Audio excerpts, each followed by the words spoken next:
মুহাম্মদ সাল্লাল্লাহু আলাইহি সাল্লাম আল্লাহ শেষ নবী, যেই কথার পক্ষে 3000 মুতাওয়াতির হাদিস আছে, সেই আকীদা খাতমে নবুয়তকে যারা বাংলাদেশে অস্বীকার করে, নিঃসন্দেহে তারা ইহুদি খ্রিস্টানের চেয়ে জঘন্য কাফের।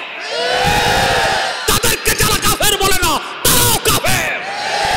তাদের যারা দালালি করে, তারাও কাফের। সম্মানিত সুধী, সেজন্য বলি, সরকার দায়িত্ব নেই, বাংলাদেশের কোনো আলেম লাগবে না। বাংলাদেশে এবং লন্ডনে যত কাদিয়ানীদের নেতা আছে সব এনে বসা, আমি একা বসবো। বিষয় কি? তারা যে কাফের এই প্রমাণ দিব। শুধু কাফের না, কুখ্যাত কাফের, এই প্রমাণ দিব।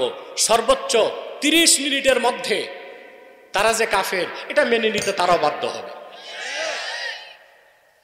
কিন্তু মানুষকে ধোঁকা দিয়ে কাফের বানানোর সুযোগ দেওয়া হবে না। আপনাদের কাছে আমার করজোর অনুরোধ, দলীয় মতভেদ থাকতেই পারে, থাক। পীরে পীরে দ্বন্দ্ব থাকতেই পারে, থাক। মাসলাক মাসলাক দ্বন্দ্ব থাকতেই পারে, থাক। 3টি ইস্যুতে সারা বাংলার মুসলমান আমরা এক হয়ে যাব। ইসলামের সুমহান স্বার্থ রক্ষায় আমরা সব দলের মতের মুসলমান ঐক্যবদ্ধ হয়ে যাব। মুসলমানদের মৌলিক সমস্ত দাবি আদায়ে বাংলাদেশে আমরা সব এক হয়ে যাব। আর বাংলাদেশের স্বাধীনতা সার্বভৌমত্বকে বিদেশি আগ্রাসনের কালো থাবা থেকে রক্ষা করতে আমরা এক হয়ে যাব। এই ক্ষেত্রে কে কোন দল তা আমরা দেখব না, কে কোন পীর সাহেবের মুরিদ তা আমরা দেখব না, কে আলিয়া, কে দিনিয়া, কে কওমিয়া, কে দুনিয়া, এগুলো দেখব না। সব আমরা কি হয়ে যাব? এক হয়ে যাব। আমাদের 3টি স্বার্থের বিরুদ্ধে বাংলাদেশে কাজ করতেছে 3টি অমুসলিম সম্প্রদায়। তার মধ্যে সবচেয়ে জঘন্য হচ্ছে কুখ্যাত কাদিয়ানী সম্প্রদায়। নিঃসন্দেহে তারা কাফের এবং অমুসলিম। তাদেরকে যারা কাফের বলবে না, তারাও কাফের, কারণ তারা আল্লাহর আখিরি নবী মুহাম্মদ সাল্লাল্লাহু আলাইহি সাল্লামকে আল্লাহর শেষ নবী হিসেবে বিশ্বাস করে না। এই জন্য তারা কি? তাদেরকে যারা কাফের বলবে না, তারা কি? কাফের। কিন্তু তারা মানুষকে ধোঁকা দিতে মুসলমানদের মতো দাড়ি রাখে, মুসলমানদের মতো টুপি লাগায়, মুসলমানদের মতো নাম রাখে। তাই বলি কি তারা মুসলমান হবে? দাড়ি রাখলেই কেউ যদি মুসলমান হতে পারতো, তো রবীন্দ্রনাথ ঠাকুরের চেয়ে বড় মুসলমান কি হইত? সে কি মুসলিম ছিল না মুসলিম? টুপি লাগালে মুসলমান হওয়া যায়?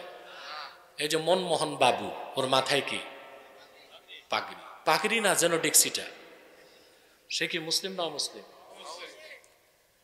তারপরে নাম রাখলে মুসলমান হওয়া যায়? এক শয়তান বোতলে পেশাব করে উপরে লেবেল দিছে শরবত। ওটা কি শরবত হবে? ভিতরে কি? তদ্রুপ কাদিয়ানীরা অমুসলিম।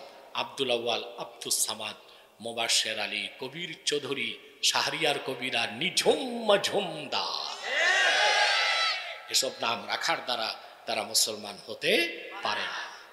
আমার ভাইয়ের, আমার বন্ধুরা, আমার আল্লাহ ও নূর নবীজি আমার মুহাম্মদ সাল্লাল্লাহু আলাইহি সাল্লামের ইসলাম ও কোরআনের হাজার হাজার হাজার বছর পরে বর্তমান ভারতের কুখ্যাত পাঞ্জাবের কুখ্যাত গুরুদাসপুরের কুখ্যাত কাদিয়ানে ইংরেজ আমলে এক শয়তান নিজকে নবী দাবি করছে।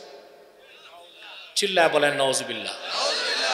শয়তানটার নাম রেখেছিল তার বাপ মির্জা গোলাম আহমদ কাদিয়ানী।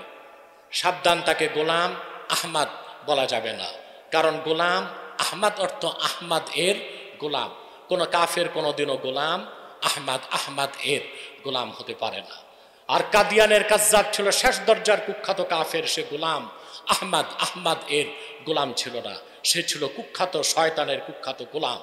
কাদিয়ানের কাজ্জাব ইংরেজদের পা চাটা গোলাম মির্জা গোলাম শয়তান কাদিয়ানির উপর গজব এসেছে 1908 সালে।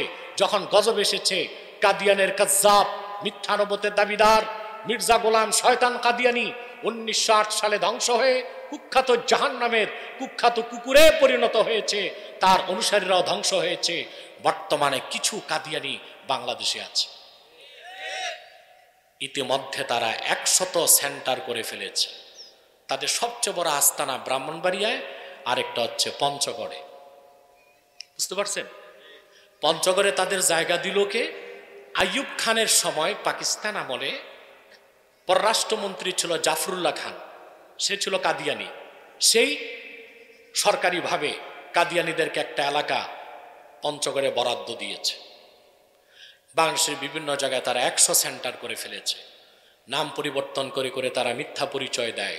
কখনো নিজেদের পরিচয় দেয় আহমদী জামাত, কখনো বলে আহমদিয়া জামাত, কখনো বলে আহমদী সম্প্রদায়, কখনো বলে আহমদিয়া সম্প্রদায়, কখনো বলে আহমদী মুসলিম জামাত, কখনো বলে আহমদিয়া মুসলিম জামাত। সাবধান, যত কাদিয়ানি ছিল আছে থাকবে, তারা কেউ আহমদী জামাত নয়, আহমদিয়া জামাত নয়, আহমদী সম্প্রদায় নয়, আহমদিয়া সম্প্রদায় নয়, আহমদী মুসলিম জামাত নয়, আহমদিয়া মুসলিম জামাত নয়, তারা শয়তানি জামাত, কুখ্যাত জাহান্নামের কুখ্যাত কুকুরের দল।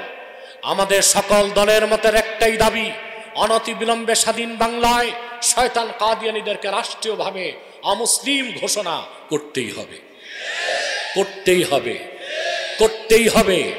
এই দাবি আদায়ে যদি তাহরিকে খাতমে নবুয়ত বাংলাদেশ জান ও মাল দেবার ডাক দেয়, কারা কারা প্রস্তুত আছেন হাত তুলে দেন।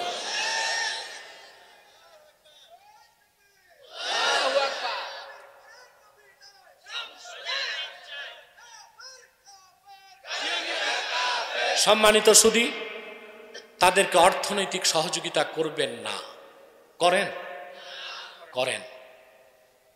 প্রাণ, সিজান, আরএফএলের পণ্য, প্রথম আলো, ডেলি স্টার, কালের কণ্ঠ, এগুলো তাদের, এগুলো ধরবেন না, কিনবেন না, বেচবেন না, মনে থাকবে। আরেকটু অমুসলিম সম্প্রদায় আমাদের 3টা স্বার্থের বিরুদ্ধে কাজ করছে। এটা হচ্ছে খ্রিস্টানদের গোপন দল ইসাই জামাত।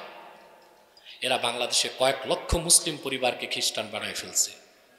এখনই যদি আমরা সোচ্চার না হই তো 2050 সালের মধ্যে তাদের টার্গেট হচ্ছে, যেভাবে ইন্দোনেশিয়ার খ্রিস্টানরা ইন্দোনেশিয়া থেকে ভাগ করে একটা খ্রিস্টান রাষ্ট্র বানাইছে পূর্ব তিমোর, সুদানের খ্রিস্টানরা সুদানকে ভাগ করে একটা খ্রিস্টান রাষ্ট্র বানিয়েছে দারফুর, ঠিক সেভাবে বাংলাদেশের খ্রিস্টানরা পার্বত্য চট্টগ্রামকে আলাদা করে একটা খ্রিস্টান রাষ্ট্র বানাবার পরিকল্পনায় আগাচ্ছে।